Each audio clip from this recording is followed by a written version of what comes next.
আসসালামু আলাইকুম ভিউয়ার্স। এই মুহূর্তে আছি ইস্ট লন্ডন মসজিদে এবং এই মসজিদে আজকে যে প্রোগ্রামটি হচ্ছে যারা বয়স্ক সিটিজেন তাদেরকে নিয়ে বিশেষ করে মৃত্যুর পূর্ব প্রস্তুতি নিয়ে এখানে একটি গুরুত্বপূর্ণ আলোচনা অনুষ্ঠিত হচ্ছে এবং আরও হবে। তো আমরা এখানে একজন বয়স্ক সিটিজেন আছেন, ওনার কাছ থেকে আমরা জানতে চাইব যে আজকে যে আলোচনাটা হলো সেখান থেকে আপনি কী শিখলেন এবং আমাদের কমিউনিটির যারা বয়স্ক আছেন তাদের উদ্দেশ্যে আপনি কী বলবেন? আমি তাদের উদ্দেশ্যে বলবো যে মরার আগে কিছু দায়িত্ব আছে মুসলমান হিসেবে, ব্রিটিশ নাগরিক হিসেবে। সেই দায়িত্বের ব্যাপারে আমাদের কমিউনিটির লোকেরা বেশিরভাগই ওয়াকিবহাল না।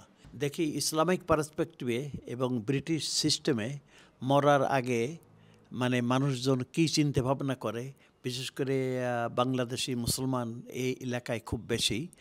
তো তাদের জানা দরকার যে আমাদের ধর্মের দিক থেকে আমরা মেজরিটি এখানে আমাদের ধর্মের লোক না, সুতরাং আমাদের যে সম্পত্তি টাকা পয়সা এগুলো যেটা থাকে মূর্তি তো হবেই সবার, কিন্তু এগুলোর ব্যাপারে মরার আগে বুড়ো হয়ে গেলে, বয়স বেড়ে গেলে হয়তো আইনগতভাবে আমাদের কিছু করা দরকার।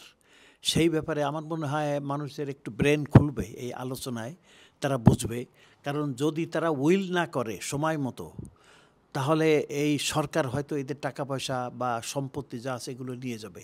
অথচ তারা মরার আগে এগুলো করলে তারা ভালো ভালো চ্যারিটি কামে দান করতে পারে, তারা তাদের আখেরাতের জন্য, ইসলামের জন্য তারা কাজ করতে পারে এবং তারা তাদের চয়েস মতো তাদের বাচ্চা, বউ বা স্বামী এদের জন্য তারা তাদের ইনকাম করা গত 50 বছর তারা যে ইনকাম করছে এগুলোর একটা পরিণতি তারা নিজেরাই করে যেতে পারে। তা না হলে ধর্মের দিক থেকে এখানে ব্রিটিশের আইন 100% ইসলামিক না। কারণ কিছু না করলে ব্রিটিশ গভর্নমেন্টে হয়তো নিয়ে যাবে সম্পত্তি, নিয়ে তারা ফুটবল খেলা, পাবে টাবে এইগুলোতে দিবে, যেটা আমাদের ধর্মের একেবারে 100% উল্টো।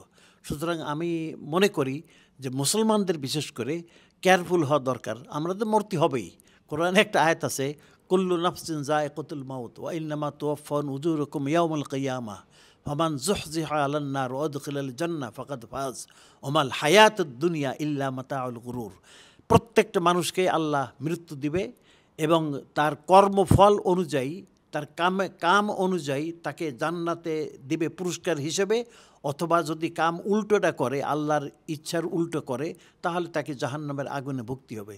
সুতরাং আমরা যে সারা জিন্দেগি যা আয় করবো, মরতে তো হবেই।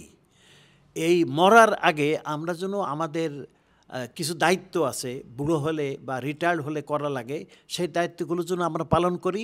এই ব্যাপারে আমার মনে হয় এই সেমিনারে একটা বিরাট রিমাইন্ডার এবং এটা স্প্রেড করা দরকার। আমাদের কমিউনিটির লোকেরা এগুলো আসলে খুব একটা খবরও রাখে না। আর যারা কম শিক্ষিত তারা তো একেবারেই তারা ওই খালি ইবাদত নিয়ে ব্যস্ত, অন্যান্য যে সামাজিক অনেক কাজকর্ম আছে এগুলোতে তারা অতটা ইন্টারেস্টেড না।